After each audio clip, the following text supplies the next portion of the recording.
안녕하십니까. 100세 인생 상담소입니다. 오늘도 어르신들과 상담 나누었던 사례들을 통해서 어르신들 어떻게 생활하고 계시는지 그 모습을 잠깐씩 엿보려고 합니다.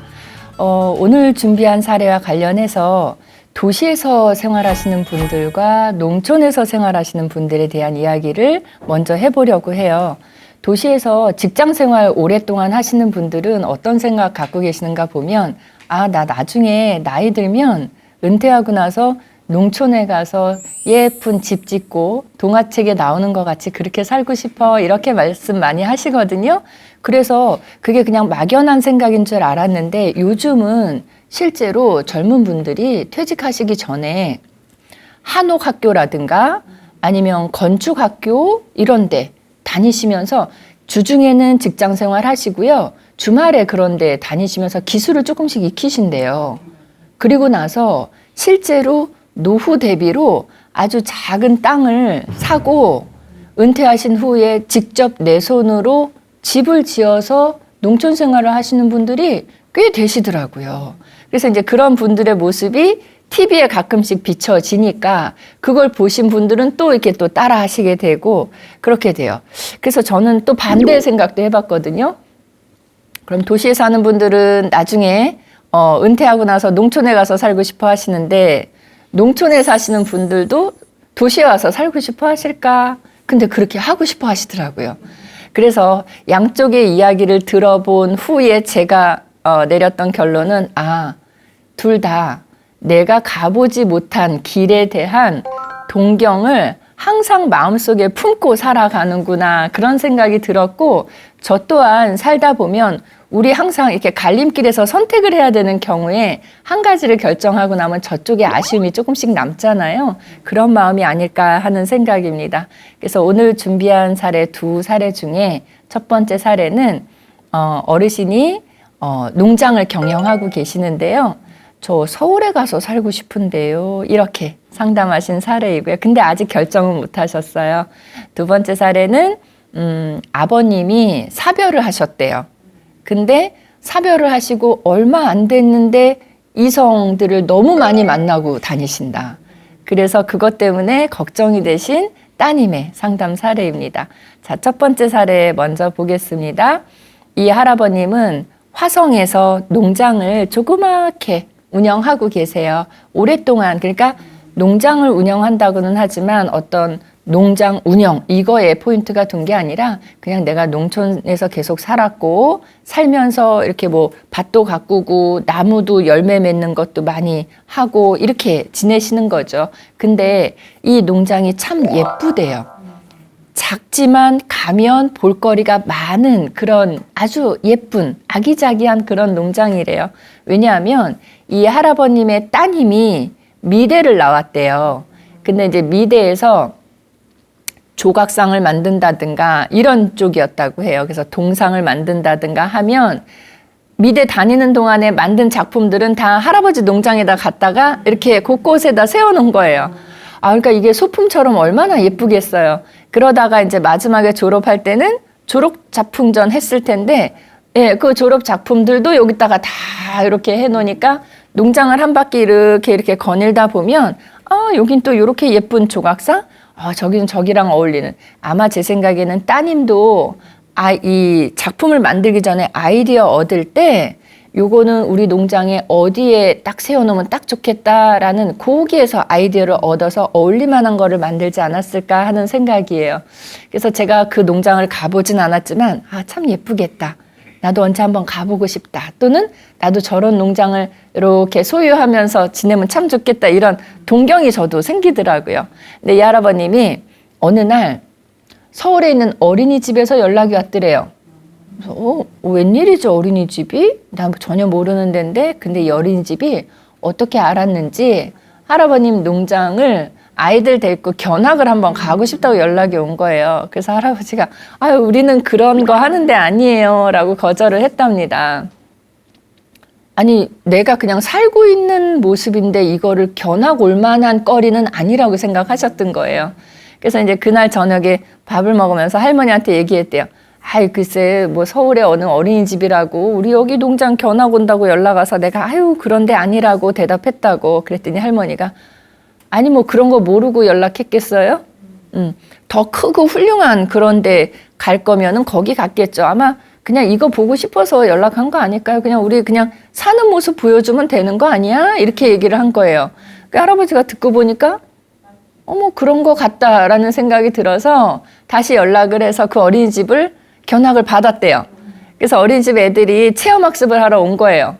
근데 아무리 그냥 우리 사는 모습 보여준다 해도 누군가 학습을 위해서 오는 거잖아요. 그리고 손님이 오는 거니까 할아버지랑 할머니가 좀 준비를 하게 되죠. 신경을 쓰게 되죠.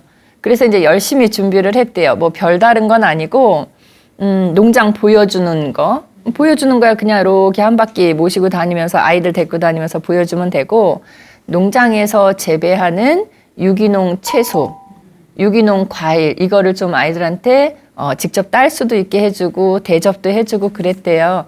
제 생각에는 그것만 해도 아이들이 너무 좋아했을 것 같거든요. 그래서 이제 잘 대접을 해서 갔다고 합니다. 갔는데 그 다음부터 전화가 빗발치더래요. 그러니까 이 그 체험학습 같은 거 다녀오면 어린이집에서는 홈페이지에 올리잖아요. 사진 올리고 오늘 이런 활동 했습니다 하고 이렇게 보고 겸 자랑 겸 하고 올리니까 인근에 있는 어린이집 또는 인근에 있는 엄마들이 그 사진을 온라인상에서 보고 어딥니까 우리도 갈래요 해갖고 연락이 빗발친 거예요. 그래서 할아버지랑 할머니가 한동안은 그분들은 이제 순차적으로 다 견학을 받아줬대요. 근데 하다 보니까 지치셨어요. 이게 안 하던 일이고 우리가 이걸 업으로 할 생각이 있는 것도 아니고 우린 그냥 요만하게 살아가는 사람들인데 외부 손님을 늘 받다 보니까 이게 신경 쓸 일이 여간 힘든 게 아니더래요. 그래서 할머니랑 할아버지랑 어느 날 의논을 해서 결정을 하셨습니다. 이제 그만합시다. 그래서 어린이집이든 누구든 이제 체험 학습 오는 거 그거는 이제 정중하게 거절을 했다고 합니다. 그리고 이제 두 분이 사시는데 할아버님이 어느 날 이렇게 생각해 보니까 그분들은 이제 도시에서 왔다 간 거잖아요. 어린이집이랑. 그리고 할아버님이 가끔씩 이제 서울에 있는 뭐 딸네, 아들네 이렇게 다녀보시면서 느낀 점은 여기는 화성이라는 곳 굉장히 뭐 도시와도 먼 곳이고 한데 서울에 가봤더니 노인들이 우리랑 모습부터가 다르고 또 활기차 보이고 복지관 같은 것도 많다고 하고 지하철도 타고 슝슝슝 다니고 하니까 할아버지가 이제 그 도시에 대한 동경이 생기신 거예요. 특히 서울. 왜냐하면 화성에서 가까운 데 하고 이제 자녀들이 있고 하니까 거기를 많이 다니셔서 서울에 대한 동경이 생기셨어요. 그래서 할아버지가 어떻게 생각하셨냐면 이 농장을 아들이나 딸한테 물려주고 아들이나 딸이 와서 살으라고 하고 우리는 서울 가서 살을까? 이렇게 이제 할머니랑 의논을 하기 시작하셨어요. 근데 생각을 한 번 하면 그 생각이 점점 커지기 마련이에요. 그래서 할아버지가 어느 날은 딸한테 얘기를 했대요. 딸하고 아들한테 야 우리 이제 저기 이렇게 잘 읽어놨으니까 아들이든 딸이든 너희 중에 누구래도 이 농장을 너희가 해라. 그리고 우리는 그냥 서울에 가서 이제 노후는 편안하게 살란다라고 얘기했더니 아들하고 딸이 우리 다 안 받겠다 그러더래요.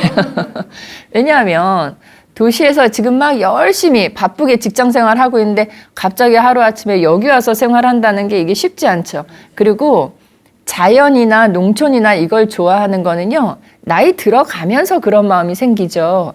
젊은 세대들한테는 그게 그렇게 큰 관심사는 아니거든요. 근데 뜬금없이 우리 아버지가 너 여기 와서 이거 하면서 살을래 하니까는 다 안 한다 그러죠. 자, 그래서 할아버지 할머니가 어떤 생각을 했냐면 그래? 뭐 하긴 걔네도 생활이 있으니까 여기 와서 갑자기 살기 어렵겠지. 근데 그렇다고 해서 내가 서울 가서 살고 싶은 마음이 사라지는 건 아니더래요. 그래서 두 분이 의논한 끝에 그럼 이거 팝시다. 아들이고 딸이고 다 이거 맡기 싫다고 하면 팔고 가면 되잖아. 이렇게 생각을 한 거예요. 그래서 됐다. 이제 팔고 가면 되겠다 하고 이제 딸한테 얘기를 했대요. 했더니 딸이 아니야, 아버지. 여기 와서 살아보지 않으셔서 그렇지 제가 가끔 여기 올 때마다 느끼는 게요. 차를 달려서 오다 보면 어느 그 지점부터는 공기가 완전히 다르다는 걸 제가 느껴요. 아버지 지금 이렇게 건강하신 게 여기에서 생활하시기 때문인데 아버지 서울 와서 사시면 그거 어떻게 감당하시려고 그러세요? 그렇게 얘기를 하니까 할아버지가 또 그런가?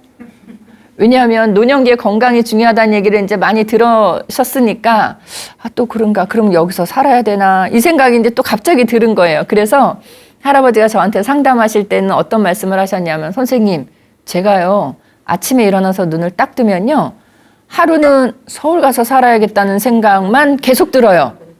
그리고 그날 밤에 딱 눈 감고 자고 그 다음날 눈 딱 뜨면요 그날은 또 여기서 살아야겠다는 생각만 또 하루 종일 들어요. 그러니까 하루하루씩 계속 여기서 살아야 되겠다 저기서 살아야 되겠다가 바뀌시는 거예요. 선생님 저 어떻게 하면 좋을까요? 이렇게 상담을 하셨습니다. 굉장히 유쾌하고 재밌는 할아버지셨죠? 그래서 이제 제가 상담을 나눠봤는데 저희가 노인복지를 하면서 어떤 이야기들을 강의할 때 많이 하냐면 노년기에 생활 환경의 변화는 노인에게 상당히 큰 스트레스를 준다는 얘기예요. 이게 별거 아닌 것 같은데요. 스트레스 지수가 어느 정도인가 하면 노년기의 스트레스 강도가 높은 거를 탑 10을 뽑는 거예요. 이거는 그냥 뭐 인기 투표하듯이 뽑은 게 아니라 연구조사.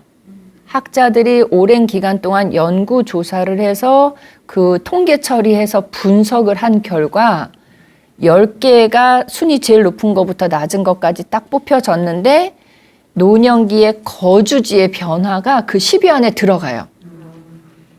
그러니까 우리가 생각을 그렇게 안 해서 그렇지 내적으로는 상당히 스트레스를 많이 받는 부분이라는 거예요. 왜냐하면 새롭게 익혀야 되는 것도 있고요. 거주지가 변화되면 새롭게 또 적응해야 되는 부분도 있으니까 이거를 적응하고 맞춰가는 과정에서 안쪽은 굉장히 힘이 든다는 얘기인 거예요. 노년기에 스트레스 받는 거 10개 안에 1위가 혹시 뭔지 아시겠어요? 선생님들 생각할 때? 10개까지는 우리가 다 몰라도 그러면 노년기에 스트레스 지수가 제일 높은 게 있어요. 이게 배우자하고의 사별이래요. 배우자하고의 사별이 10개 중에서도 최고 높은 수치라고 해요. 그래서 그 연구 이후로는 우리가 노년기의 스트레스와 관련된 연구를 할 때는 배우자하고의 사별을 100이라는 숫자로 아예 기록을 해놔요. 왜냐하면 이게 제일 높은 수치이기 때문에 다른 거는 이게 100일 때는 요거는 몇 점 정도다 이렇게 가늠을 할 수 있기 때문에 배우자의 사별 100 이렇게 놓습니다. 근데 노년기의 생활환경, 거주, 주거의 변화가 10위 안에 든다는 건 상당히 높은 수치죠. 그래서 저는 어르신께 이렇게 말씀드렸어요. 어르신, 지금 집이 없어서 고민하시는 어르신들도 상당히 상담 많이 해오시는데 어르신은 그래도 우리가 이쪽에서 살지 저쪽에서 살지 둘 다 좋은 거 중에 하나를 선택하셔야 되는 상황이라서 저는 참 좋게 생각합니다. 우리 이거는 힘들게 부정적으로 또는 스트레스 받아가면서 고민하실 필요 없고요. 즐겁게 생각하셔도 될 것 같아요 라고 말씀을 드렸거든요. 그러면서 제안 드린 게 갑작스럽게 이걸 다 정리하고 서울에 가서 살아보셨는데 한 몇 달 살다 보니까 이거 아닌 것 같아. 그럼 다시 오기 어려우시잖아요. 그러니까 우리 어떻게 하면 좋은가 하면 요즘 그런 거 많이 하죠. 어디 가서 한 달 살기. 그래서 한 달 살기를 한번 해보셨으면 좋겠다 이렇게 말씀을 드렸는데 어르신은 그게 또 가능하신 게 자녀들 집이 서울에 있잖아요. 그러니까 자녀들 집 중에 이게 여건이 맞는 집이 있다 그러면 그 집에 가서 한 달 한번 살아보시는 거 좋겠습니다. 근데 자녀들도요, 각자의 생활 공간에 이게 알맞게 딱 세팅이 되어 있기 때문에 자녀 집에서 한 달 살기가 어려울 수도 있어요. 그럴 때는 서울에서도 집이라든가 아니면 호텔이나 모텔이나 이런 데가 한 달 동안 렌트해 주는 경우들이 있습니다. 호텔도 한 달 렌트일 경우에는 가격이 굉장히 많이 저렴해지거든요. 이제 그런 곳들 알아보셔서 하셔도 좋습니다. 서울에서 사는 게 포인트고요. 자녀 집에서 살든 다른 집을 한 달 동안 빌리시든 그거는 중요하지가 않아요. 그래서 어쨌든 한 달을 살아보신 후에 결정을 내리시면 참 좋을 것 같아요 라고 제안을 드렸어요. 자, 어르신이 그래서 이제 한 달을 사시겠죠. 한 달을 사시고 나면 그 안의 결과는 여러 가지로 나타날 수가 있어요. 첫 번째, 한 달을 살아봤더니 너무 좋더라. 앞으로도 여기서 살 수 있을 것 같더라. 라는 마음이 드시면 서울에서 사시는 거예요. 사시는데 저는 기존에 갖고 있던 걸 완전히 싹 정리해버리는 부분에 대해서는 조금 반대예요. 조금 우리가 보험 들어놨다라는 생각으로 조금, 그러니까 경제적 여유가 물론 되셔야 가능하죠. 되신다면 조금 남겨두시고, 그리고 서울에 조금 자그마한 거를 얻으셔서 살아가시는 건 어떨까 하는 생각. 할아버지가 서울에 대해서 동경하시는 부분이 뭔지 아세요? 제일 동경하시는 거. 서울에 가서 살고 싶다라고 얘기하신 결정적인 이유가 복지관하고 지하철이더라고요. 근데 그 부분은 진짜 누가 얘기를 해도 서울은 이거 잘 되어 있잖아요. 어르신들에게 있어서 이거는 천국이에요. 노인들에게 문화여가 천국이고요. 노인들의 이동수단은 천국이거든요. 그러니까 할아버지가 잘 보신 거예요. 예, 그러니까 이제 서울에서 그렇게 이제 살아보시는 것도 좋겠고, 결론적으로. 그 다음에 한 달 살아보게 했더니, 아니야. 서울은 내가 살 곳이 아닌 것 같아. 라는 생각이 드셨다면, 지금처럼 그냥 여기 화성에서, 농장에서 그냥 사세요. 근데 서울에서 살고 싶은 마음이 아예 없어지지는 않으실 거거든요. 그래서 농장에서 사시면서, 딸네 집에 가서 일주일씩 살아보고 오신다든가 이거는 가능하시니까 그렇게 앞으로 생활하시면 좋겠고, 또 하나는 농장에서 계속 사시되 난 서울에서 사는 게 안 맞는 것 같다라는 생각이 드시면 농장에서 사시되, 손주들 있죠. 손주들이 방학하는 시기에 그때는 아예 일주일 동안 서울에서 살고 오시는 게 아니라 일주일 동안 집을 바꿔서 사는 거. 이러면 할아버지 할머니도 서울에서 온전히 내 집처럼 사시니까 좋겠지만 손주들 입장에서도 저는 상당히 좋을 것 같아요. 농장에서 내가 일주일을 온전히 생활하듯이 살고 온다는 게 나중에도 굉장히 좋은 추억거리가 될 수 있을 것 같아서 그렇게 한번 해보시는 것도 권해드렸어요. 만약에 할아버지가 지금 계속적으로 서울에서 살고 싶은 마음이 간절한데 딸이 말렸잖아요. 자녀들이 말려서 서울에서 사는 거를 지금 포기한다라고 하시면 할아버지는 완전한 포기는 아니고요. 아마도 돌아가실 때까지 난 서울 가서 살고 싶었어, 서울 가서 살고 싶었어 이 생각 계속 하실 것 같거든요. 그러니까 저는 그 미련을 계속 갖고 살아가시는 것보다는 서울에서 한 달 살기를 한번 체험해 보시면 좋을 것 같다는 그런 말씀을 드렸습니다. 그렇게 결정하시면 될 것 같아요. 자, 이번 사례 통해서 혹시 궁금하신 점 있으시면 질문 주시면 예, 질문하시죠.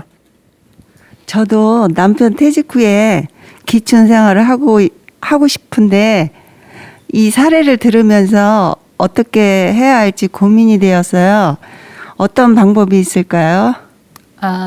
그 남편분 퇴직한 다음에 귀촌, 농촌에 가서 생활해볼까 이러니까 구체적으로 생각하신 건 아니고 한 번쯤은 생각해 보셨다는 얘기죠. 아마 선생님 질문이 이 프로그램 보고 계시는 많은 분들도 막연한 생각 정도는 우리 다 누구나 해보시지 않았을까 하는 생각이 들어요. 막연한 생각이 들었다고 하면 생각은 자유니까 구체적으로 생각해 보시는 것도 좋을 것 같아요. 여기서 구체적으로 생각한다는 건 지역을 결정하는 부분이에요. 내가 나중에 퇴직하고 나서 농촌에 가서 살고 싶다라는 생각이 들었으면 어느 농촌? 농촌 되게 많은데 어느 농촌 또는 어느 지방에 가서 내가 살고 싶은가에 대해서 한번 구체적으로 생각해 보시는데 그걸 지도를 펴놓고 생각을 할 수도 없고 제 생각에는 요즘 온라인상의 커뮤니티가 잘 되어 있으니까 몇몇 마음에 드는 지역을 꼽으셨다고 하면 그 지역 주민들이 가입해 있는 카페라든가 블로그에 들어가 보시면 그 지역의 살림과 생활과 관련된 아주 실제적인 정보들을 얻으실 수가 있어요. 하다못해 우리 이 동네는 물이 잘 안 나와요. 이것도 있을 수 있잖아요. 여기는 생활용품 구입하는 게 이렇게 어려워. 이거 있을 수 있거든요. 그러니까 밖에서 막연하게 동경하는 거랑 그 안에 들어갔을 때는 모습이 달라질 수 있으니까 저는 이제 그런 부분, 구체적인 지역을 정한다. 이 부분이 필요할 것 같고 또 하나는 지역을 정해서 만약에 나중에 정말 귀촌을 해요. 농촌 지역에 갔어요. 그럼 거기 가서 내가 뭐를 할지에 대해서도 정해야 돼요. 내가 농촌 지역이긴 하지만 가서 진짜 농사를 지을 건지 아니면 농촌 지역에 가서 그냥 예쁘게 집 지어놓고 그냥 유유하게 지낼 건지 아니면 농촌 지역에 가서 내가 할 수 있는 일을 하기 위해서 지금부터 별도로 내 지금 일하고 있는 거랑은 별도로 어떤 자격증을 취득하기 위한 공부를 저녁에 또 따로 해볼 것인지 이런 거 준비해 보시면 좋을 것 같아요. 제가 보아왔던 분들 중에는요. 언젠가도 우리가 요양보호사 얘기했잖아요. 요양보호사 자격증을 따서 농촌 지역에 가서 요양보호사 활동하는 분 뵀어요.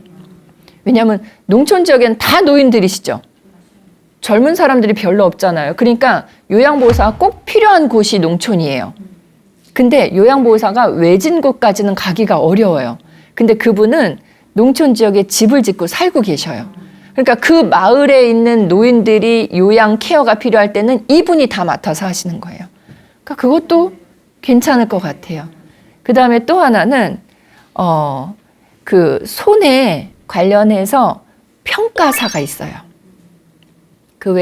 그 농작물 같은 거 비 오거나 태풍 있어서 우두두 떨어지면 그거 이렇게 평가해서 보상받을 수 있도록 해드리는 거 있잖아요. 그거 자격증이 있는데 중년 되시는 분들이 또 그걸 많이 또 취득하시려고 공부하시더라고요.